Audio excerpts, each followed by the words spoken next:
ሰላም ጤና ይስጥልኝ የታማኝ መረጃ ቻናል ተከታታዮች በየሳቱና በየዕለቱ የሚወጡ የተመረጡ አዳዲስ መረጃዎችን በየሶስት ቀን ጠቅለል አድርገን በሳቢ መልኩ የምናቀርብበት የመረጃ ሰዓታችን ደርሷል። አብራችሁን ቆዩን። ቻናላችንን ሰብስክራይብ፣ ሼርና ላይክ ማድረግ እንዳትረሱ። የሃይማኖት አባቶች በህወሓት ላይ ተነስተዋል። በአሁኑ ወቅት በትግራይ ክልል ዋና ዋና ከተሞችና በአጎራባች የአማራ አዋሳኝ ቀጠናዎች መሬት ላይ እየታዩ ያሉ ሁነቶች ቀጠናዊ ጸጥታውንና የዜጎችን የዕለት ተዕለት ህይወት ከባድ ስጋት ላይ ጥለውታል። በተለይም ደግሞ በመቀሌ፣ አድዋ፣ አክሱም፣ ሽሬና ሽራሮ ከተሞች በስፋት የተጀመረው የወጣቶች የግዳጅ ውትድርና በማህበራዊና ኢኮኖሚያዊ እንቅስቃሴዎች ላይ ከባድ ጥላ ጥልቷል።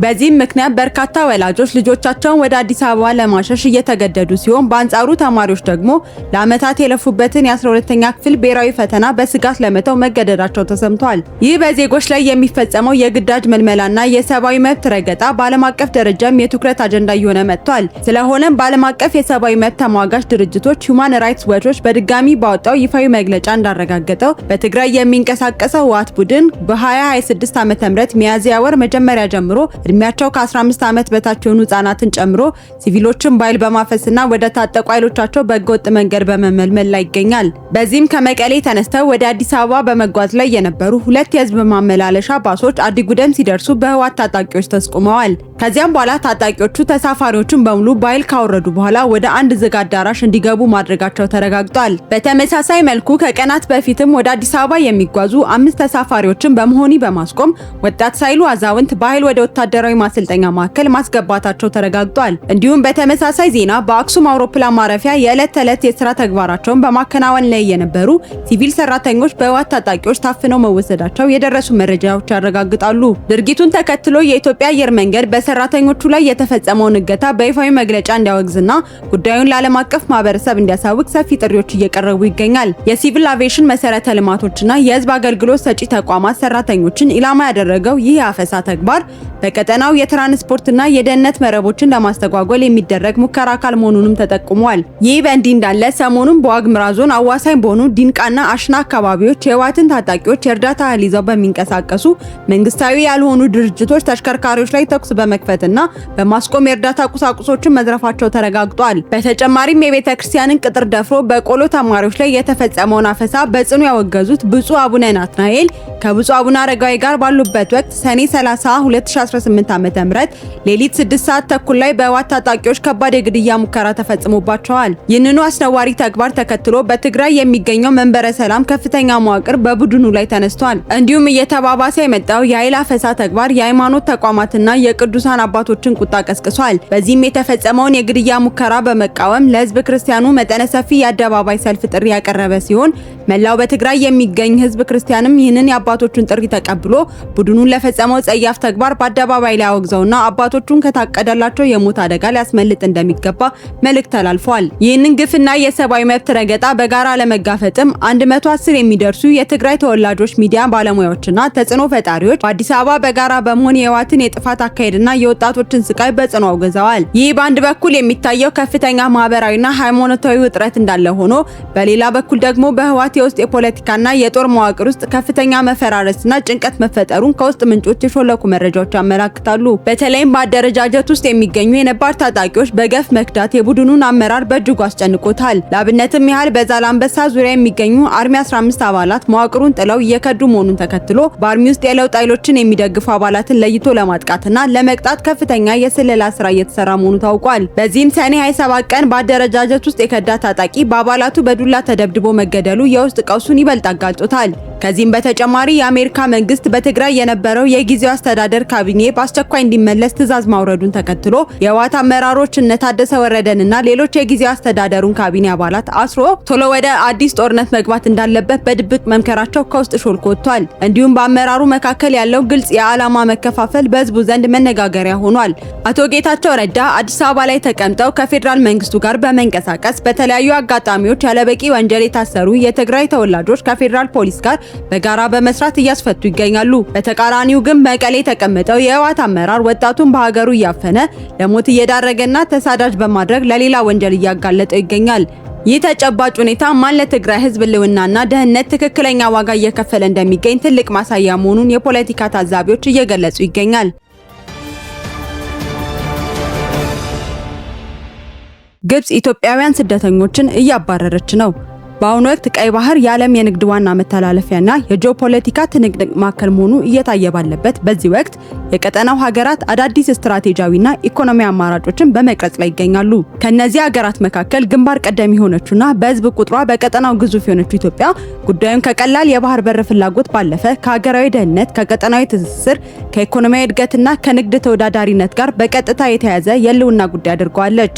የቀጠናው የፖለቲካና የኢኮኖሚ ተንታኞች እንደሚሉት ኢትዮጵያ ቀደም ሲል ለ27 ዓመታት በዘለቀው የአገዛዝ ስርዓት የሀብት ዘረፋና የፍትህ መጓደል ሰለባ ሆና የቆየች ቢሆንም ባለፉት ጥቂት ዓመታት ግን ያስመዘገበቻቸው የውስጥና የውጭ ስኬቶች በዓለም አቀፍ መድረክ አዲስ ስም እየሰጧት ይገኛል። ይህ የለውጥ ጉዞ ሀገሪቱ በቀይ ባህርና ቀጠና ያላትን ስትራቴጂያዊ ተጽዕኖ ከፍ ለማድረግ የሚያስችላትን አዲስ ምዕራፍ የከፈተ ሲሆን ይህም በምስራቅ አፍሪካ የኃይል አስተላለፍ ላይ አዲስ ለውጥ እያመጣ ይገኛል። ይህ በእንዲህ እንዳለ የኢትዮጵያ የኢኮኖሚና የዲፕሎማሲ ሽግግር ቀጠናዊ ተጽዕኖዋን እያሳደገው በመምጣቱ ምክንያት እንደ ግብጽ ያሉ የባህር በሩን ተደራሽነትና ናይልን መሰረት ያደረጉ የቀጠናው ተቀናቃኝ ኃይላት ስጋት ውስጥ መግባታቸው ዲፕሎማቶች ይጠቁማሉ። በተለይም ኢትዮጵያ ብሪክስ ውስጥ ያገኘችው አባልነትና የኒው ዲቨሎፕመንት ባንክ ድርሻ ግዢ እቅዶች ሀገሪቱ የነበራት የውጭ ተጽዕኖ የመቋቋም አቅም በእጅጉ እንዳሳደገው እየተገለጸ ይገኛል። ነገር ግን ይህ ቀጠናዊ ኃይል አስተላለፍ ሽግግርና የስትራቴጂክ የበላይነት ፉክክር እየተካሄደ ባለበት በአሁኑ ወቅት በምስራቅ አፍሪካ ስደተኞች ላይ እየደረሰ ያለው መጠነ ሰፊ የመብት ረገጣ የዓለም አቀፍ ተቋማትን ትኩረት በከፍተኛ ሁኔታ ስቧል። ሂውማን ራይትስ ዋች በትላንትናው ዕለት ባወጣው አዲስ የምርመራ ሪፖርት የግብጽ መንግስት ኢትዮጵያን ጨምሮ በሺዎች የሚቆጠሩ የምስራቅ አፍሪካ ስደተኞችና ጥገኝነትን ጠያቂዎች በቁጥጥር ስር ማዋሉን በይፋ ገልጿል። የመብት ተሟጋች ድርጅቶች በዝርዝር እንዳመለከተው የግብጽ የጸጥታ መዋቅር ስደተኞችን በዘፈቀደ እያሰረና ከሀገር እያባረረ የሚገኝ ሲሆን ይህ ድርጊት ግብጽ ራሷ ከተቀበለቻቸውና ከፈረመቻቸው ዓለም አቀፍ የስደተኞች መብት ጥበቃ ህጎች ፍጹም ተጻራኒ ነው ብለዋል። የፖለቲካ ሊቃን እንደሚገልጹት ግብጽ ይህንን እርምጃ የወሰደችው ከቀጠናው የፖለቲካ ትንቅንቅና ከኢትዮጵያ ጋር ካላት የዲፕሎማሲ ውጥረት ጋር በተያያዘ ዜጎችን እንደ ፖለቲካዊ መጫወቻ ለመጠቀም ባለመ ሊሆን ይችላል በማለት አስረድተዋል። ይሁን እንጂ ኢትዮጵያ ይህንን የውጭ ጫናና ቀጠናዊ ስጋት ለመመከት የምትችለው የውስጥ ሰላሟና የሀሳብ ልዕልናዋን በጽኑ መሰረት ላይ ለመገንባት ስትችል ብቻ መሆኑን የሀገር ውስጥ የፖለቲካ ኃይሎች አሳስበዋል። ለዚህ ማሳያ የሚሆነው የኢትዮጵያ ሀገራዊ ምክክር ኮሚሽን በአሁኑ ወቅት እያከናወነ ያለው ሁሉን አቀፍ የምክክር ሂደት ነው።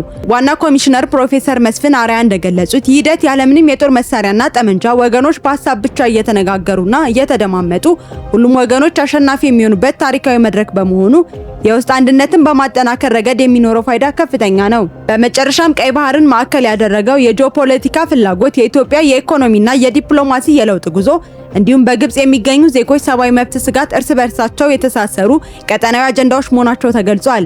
ስለዚህም ኢትዮጵያ የጀመረችው የታላቅነትና የንግድ ተወዳዳሪነት ጉዞ ለማስቀጠል የውስጥ ምክክርና ሰላምን ከማረጋገጥ ጎን ለጎን በውጭ ዲፕሎማሲያዊ ረገድ የዜጎችን መብት ለማስከበር ከዓለም አቀፍ ተቋማት ጋር በቁርጠኝነት እየሰራች ትገኛለች።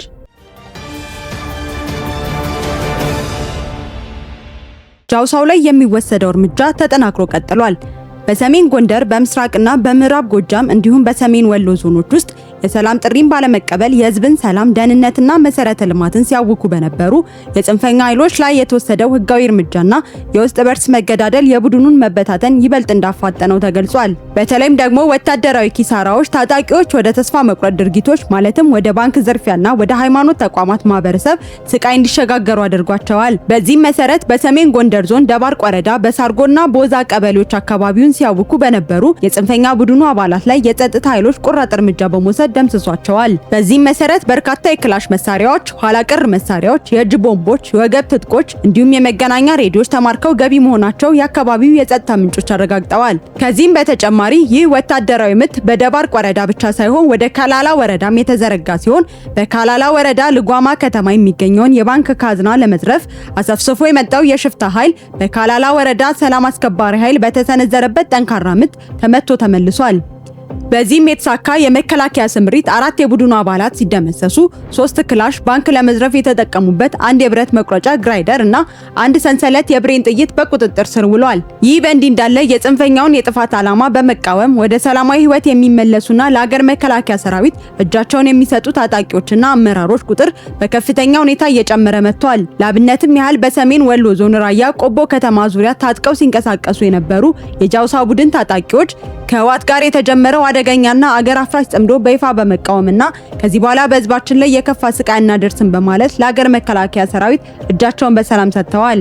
በተመሳሳይ መልኩ በማዕከላዊ ጎንደር ዞን ኪንፋ ቀጠና ሲንቀሳቀስ የቆየውና ራሱን ታዲዮስ ታንቱ ክፍለ ጦር ብሎ የሚጠራው ጽንፈኛ ቡድን አመራር የነበረው ሸጋው ጀጃው ከነሙሉ ትጥቁ ለሰላም እጁን ሰጥቷል። በተጨማሪም ቡድኑ ውስጥ ያለው የውስጥ ስልጣንና የጥቅም ግጭት ወደ ከፋ የእርስ በርስ መገዳደል ተሸጋግሯል። ለዚህም ማሳያ የሚሆነው ራሱን አፋብን ጎጃም ቴዎድሮስ 102ኛ ኮር 33ኛ ክፍለ ጦር ብሎ የሚጠራው ተላላኪ ቡድን በውስጥ አለመግባባት እርስ በርሱ መፋለም መጀመሩ ነው። በዚህም መሰረት የጎንጆ ቆላልና የቋሪት ወረዳ ጽንፈኞች በከፈቱት የእርስ በርስ ቶክስ እስካሁን 4 የፋኖ አባላት ሲገደሉ 6 ከባድ ቁስለኞች ደግሞ በሕክምና ላይ እንደሚገኙ ተረጋግጧል። ነገር ግን ይህ የጽንፈኛ ቡድን መሬት ላይ እያጋጠመው ካለው ወታደራዊ ኪሳራና የውስጥ መበታተን በተጨማሪ በህዝብ መገልገያዎችና በሃይማኖት ተቋማት ላይ የጥፋት ጥቃቶችን መሰንዘሩን ቀጥሏል። በዚህም በምስራቅ ጎጃም ዞን ጎንቻ ሲሶ እነሴ ወረዳ በየቁራ ራስማ ቀበሌ የሚንቀሳቀሰው የፋኖ ኃይል ማህበረሰቡ የሚጠቀምበትን የመብራት ትራንስፎርመር በጥይት በመምታት የአካባቢው ነዋሪዎች ከኤሌክትሪክ አገልግሎት ውጪ እንዲሆኑ ማድረጋቸውን የዓይን እማኞች በምሬት ገልጸዋል። ይህ አይነቱ መሰረተ ልማት የማውደም ተግባር በህዝቡ የዕለት ተዕለት ህይወት ላይ ከባድ ማህበራዊ ቀውስ እየፈጠረ እንደሚገኝም ተገልጿል። ከዚህም በላይ ታጣቂዎቹ በሚንቀሳቀሱባቸው አካባቢዎች በሚገኙ ጥንታዊ ገዳማት የእርሻ መሬቶች ላይ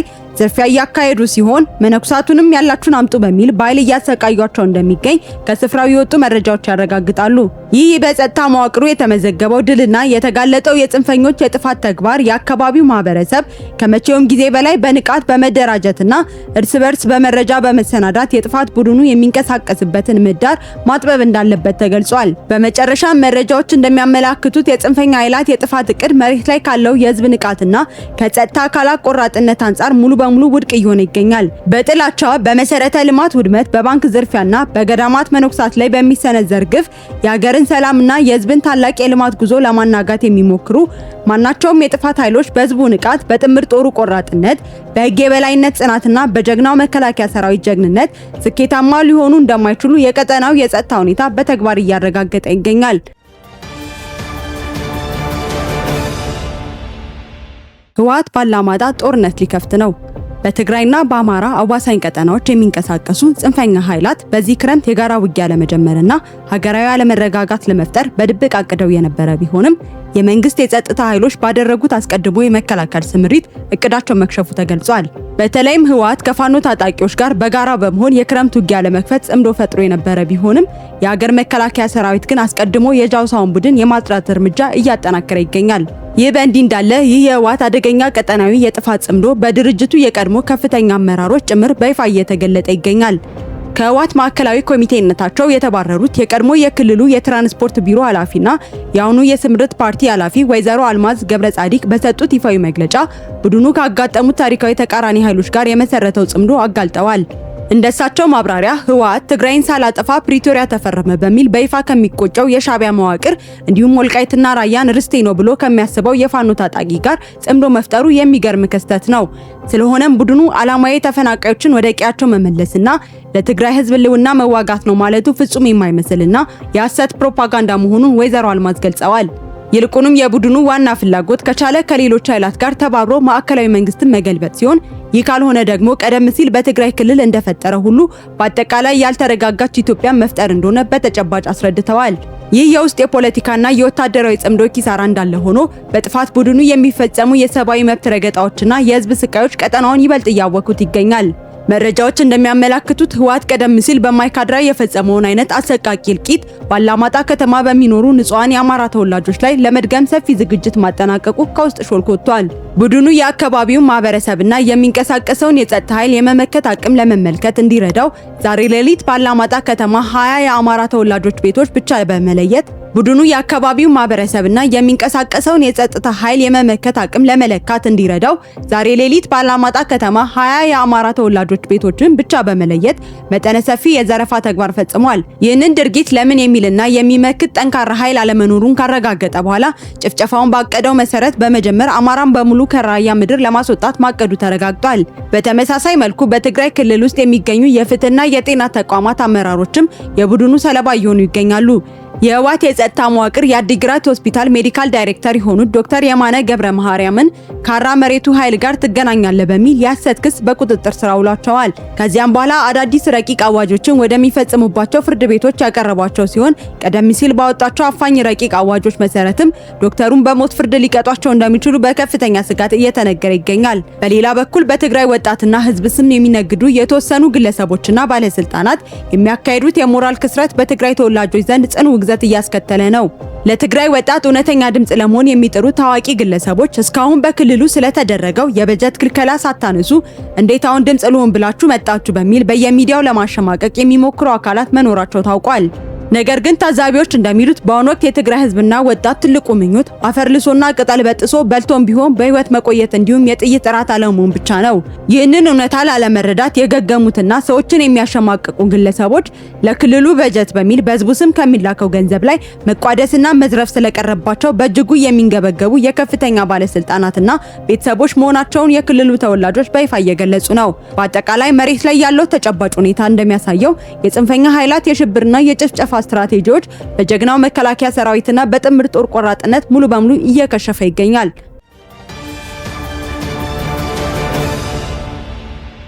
ኤርትራ ያለችበት አሁናዊ ቀውስ። በአፍሪካ ቀንድ ያለው ጂኦፖለቲካዊ ውጥረት ከፍተኛ ደረጃ ላይ ደርሷል። በዚህ መሰረት ሰኔ 30 ቀን 2018 ዓ.ም የሩሲያ ፌዴሬሽን የውጭ ጉዳይ ሚኒስተር ሰርጌይ ላቭሮቭ ለይፋዊ ስራ ጉብኝት አዲስ አበባ ገብተዋል። የውጭ ጉዳይ ሚኒስተሩ አዲስ አበባ የገቡት ክቡር ጠቅላይ ሚኒስትር አብይ አህመድ በተገኙበት የህዝብ ተወካዮች ምክር ቤት መደበኛ ስብሰባ እየተካሄደ ባለበት ወቅት ላይ መሆኑ የጉብኝቱ ስትራቴጂካዊ ፋይዳ ከፍ አድርጎታል። ሞስኮ በአፍሪካ ቀንድ በቀይ ባህር ቀጠና ካላት ስትራቴጂካዊ ፍላጎት እንዲሁም ከኢትዮጵያ ጋር ካላት የሁለትዮሽ ጥብቅ ግንኙነት ጋር የተያዘ መሆኑም እየተገለጸ ይገኛል። በተለይም ኢትዮጵያ ብሪክስ ውስጥ ያገኘችውን አባልነት ተከትሎ ከሩሲያ ጋር የምታደርገው ሁለንተናዊ ትብብር ማደጉ ይታወቃል። ሰርጌይ ላቭሮቭ በአዲስ አበባ በሚኖራቸው ቆይታ በቀጠናው ሰላምና ጸጥታ፣ በሁለትዮሽ ኢኮኖሚያዊ ትስስር እንዲሁም በታላላቅ መሰረተ ልማቶች ዙሪያ ከሀገሪቱ ከፍተኛ የስራ ኃላፊዎች ጋር በሚስጥርና በይፋ እንደሚመክሩ ይጠበቃል። ይሁን እንጂ በአፍሪካ ቀንድ የሚታየው አዲስ የዲፕሎማሲ እምርታ እንዳለ ሆኖ በቀይ ባህር ቀጠና ላይ የምትገኘው የኤርትራ ሁለንተናዊ መዋቅራዊ ኪሳራና ድረገንጠላ ቀውስን አስመልክቶ የወጣ አንድ አዲስ ጥናት በዓለም አቀፍ መድረክ መነጋገሪያ ሆኗል። ጥናቱ ሀገሪቱ ከኢትዮጵያ ከተገነጠለች በኋላ ያስመዘገበችውን የኢኮኖሚና የማህበራዊ ልማት ውድቀት ከተመሳሳይ ሀገራት ጋር በማነጻጸር ይፋ አድርጓል። የቀረበው ይፋዊ ጥናት በዝርዝር እንዳመላከተው በፈረንጆች አቆጣጠር በ1993 ዓ.ም ከኢትዮጵያ የተገነጠለችው ኤርትራ በ6 እጥፍ የህዝብ ቁጥር ከምትበልጣትና ቀደም ሲል ከፖርቹጋል ነፃ ከወጣችው አነስተኛዋ የደሴት ሀገር ኪቨርድ ጋር ስትነጻጸር ፍጹም የወረደ ደረጃ ላይ ትገኛለች። በጥናቱ መሰረት ኤርትራ በአሁኑ ወቅት ምንም አይነት አስተማማኝ የኢንተርኔት፣ የኤሌክትሪክ፣ የአየር መንገድ እንዲሁም ዘመናዊ የትምህርት አገልግሎቶች የሌላት ሀገር ሆናለች። ከዚህም በላይ በሀገሪቱ ውስጥ ያለው የዲሞክራሲ እጥረትና የነጻነት እገዳ ዜጎቿን ለከፍተኛ ስደትና እንግልት እየዳረገ ይገኛል። ይሁን እንጂ ኤርትራ ከኢትዮጵያ መገንጠሏ የተሻለ እድገትና ነጻነትን ያመጣል ተብሎ ታስቦ የነበረ ቢሆንም በተግባር ግን ሀገሪቱ ይበልጥ ወደ አዘቅት ውስጥ የከተታት ስህተት ሆኖ ተመዝግቧል። በአንጻሩ አነስተኛ የህዝብ ቁጥርና የተፈጥሮ ሀብት ያላት ኪቨርድ በዲሞክራሲ፣ በቴክኖሎጂ፣ በኤሌክትሪክ ተደራሽነትና በጥራት ትምህርት በምሳሌነት የምትጠቀስ ሀገር መሆን ስትችል፣ ኤርትራ ግን በተሳሳተ አመራርና በጦርነት አባዜ ምክንያት ማህበራዊ መዋቅሯ ሙሉ በሙሉ ወድሟል። ይህ ተጨባጭ ሁኔታ ኢትዮጵያ ባለፉት ጥቂት ዓመታት በጀመረችው የለውጥ ጎዳና በኢኮኖሚም ሆነ በዲፕሎማሲ ረገድ ካስመዘገበቻቸው አስደናቂ ስኬቶች ጋር ፍጹም ተቃራኒ መሆኑ ጥናቱ ያመላክታል። የዛሬው የ3 ቀን መረጃዎቻችን እነዚህን ይመስላሉ። በቀጣይ ወቅታዊ ታማኝ መረጃዎች እንዲደርሷችሁ ቻናላችንን ሰብስክራይብ ማድረግ እንዳትረሱ።